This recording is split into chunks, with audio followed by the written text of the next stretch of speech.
Hi guys, welcome if you're new here, welcome back if you're not. My name is Cora, and on this channel I'm documenting my financial journey as I work towards living my best life. If that sounds interesting to you, please keep watching. Alright, today's video is a debt confession video for August 2024. Yes, we're halfway through August, but not the point. We are speaking positively about things here. What is not positive is this debt. If you've watched the previous video, I did mention that I owed everybody and their mama and some daddies and some grandmamas too. So today we're going to get into the specifics of what that actually is, what that means, what my debt looks like. My intention was to write as we go to help kind of talk it out, but things were not cooperating. So it's already written. I'll just show you. First, we'll start with the student loan debt. Let's go here. I have 6 student loans, one of which is a Parent Plus loan with all the drama that is surrounding. They are all federal loans, a combination of subsidized and unsubsidized grad and undergraduate loans. My first 2 loans are consolidated loans, and I had to consolidate those down to get down to the interest rate of 6.25%. So with these 6 loans, those altogether are $150,000, $580.81. Yeah, that way. Did I borrow that much? No, but we know how student loan interest goes with all the back and forth and things that have been going. It's a whole thing. And I think last time I looked,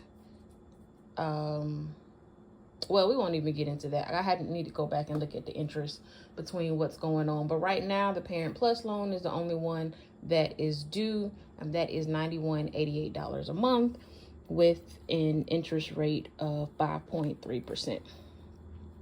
All right. I have a car note, $27,855.86. That is $550.25 a month. Family loans. I have 3 family loans, one $12,085.55. Now this one, I don't have to pay it back. I was actually told not to worry about it. But I know I owe this money. It was given to me in a very good time to help me and my kid out years ago. Not the point. I did owe it. I'm very grateful. So I keep it on the radar, but no payments are currently due. When I have the funds, I will just make payments toward it, actually putting it in an account, because at this level, you know, a $25 payment is not going to do much. A $10 payment is not going to do much, but I do set it to the side and make bigger chunks when I can. The second loan is actually on a credit card. That minimum is $38 a month. Total $3,241.66. And lastly, $3,811. This was actually a balance transfer card for that wasn't mine, but because it was on my card, someone else offered to take it over. It's kind of a gray space, but in case the person doesn't pay, I still feel that obligation because it wouldn't have occurred if it wasn't me. And that total is $19,138.21. The next loan is for a PSL, season ticket holder. I love my team, but it was done at a different time in my life, neither here nor there.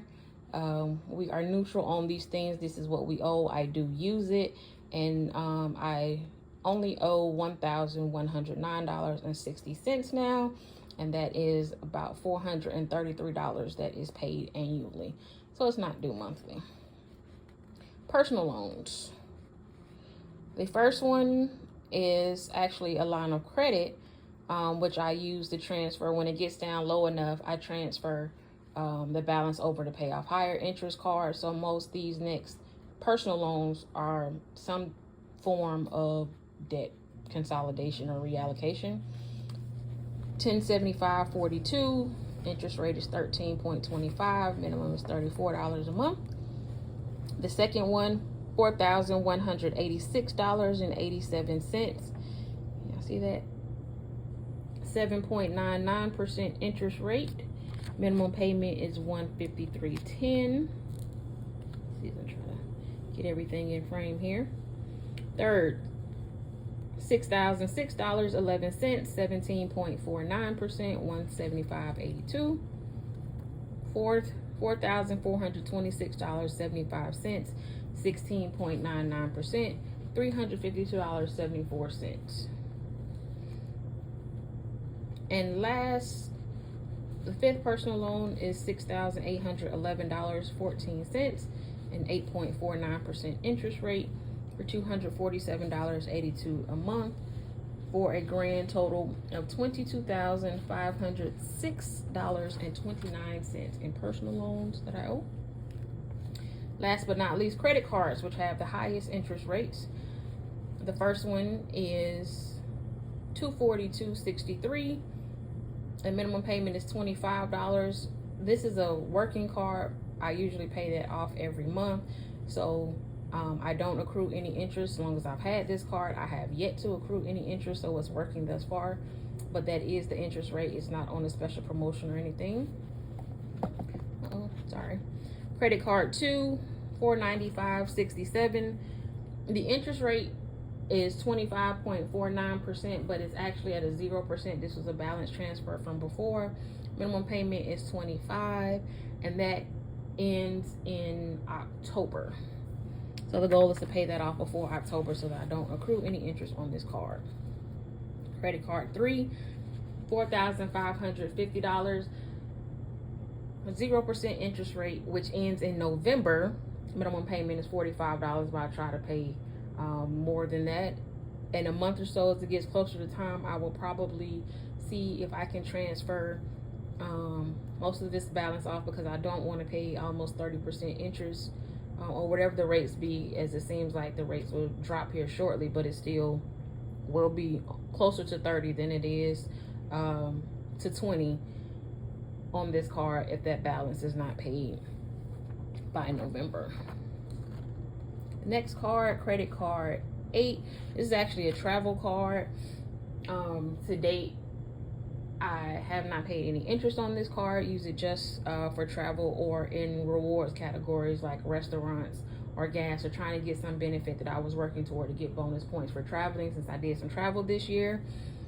No special interest rates or promotions on this card, so it's 27.49%, and I do aim to pay that off every month, every statement, pay the statement balance, so I don't incur any interest, but the minimum payment is $40. Credit card 11, $5,250. The interest rate is 23.49%, and the minimum payment is $120. We're just working on that. This was an emergency card for some things that happened, let's say 12 to 18 months ago. I don't really recall offhand, but again, we're just working through it. Like I said, owing everybody, you just have to pick your battles. Credit card 12. I left this on here. I don't owe anything. It's a store card. They actually owe me $12, so that's a beautiful thing. And so, as I said, we are speaking positively on all the things, so we are including this negative balance on here, which just means I'll be getting a check for these $12 in a minute. But this is a store card, again, not a Visa or MasterCard. Those are typically higher, and that interest rate is 31.99%. Credit card 15 is actually a furniture card. $371 is what I owe left, and as long as I make the minimum payment of $27 a month, it is 0 interest. Before the deadline, I do not want to pay any of the interest, because that will go back to when I got the furniture, so we definitely make sure to pay more than that every month. Credit card 18 is currently $209.01, an interest rate of 27.24%. Minimum payment of $25. And last but not least, credit card 19. This is one that the kid uses, so this one isn't all me, but again, it's under my name, so I am responsible for it. Balance of $817.36 at 25.24% is the normal rate. Parts of this balance are under a promotional rate of 6.99% through the end of the year. This also is a current card, and just because it is hectic trying to figure that out. But the minimum payment is $29. We're going through there. So on credit cards, that balance is $19,138.21 currently, for a grand total $235,591.36. I told you, I owe everybody. Without the student loans, separating them out, because who knows what goes on with them from day to day. Those are kind of in a special category. But without those, it is still $85,000, 10 cents, 55 cents. And that is who and what I owe and all the things. It's a lot, but we're working through it. The majority of the numbers are so large, I won't do a video like every month or anything. Maybe quarterly, every 3-4 months. Just when there's enough progress really to make an update or see how things are going, I'll do that. But this is where we are. This is where we're starting. First step confession video for this channel. We'll go from here and just, hey, follow along. All right, guys, thanks for watching. I'll see you next time. Bye.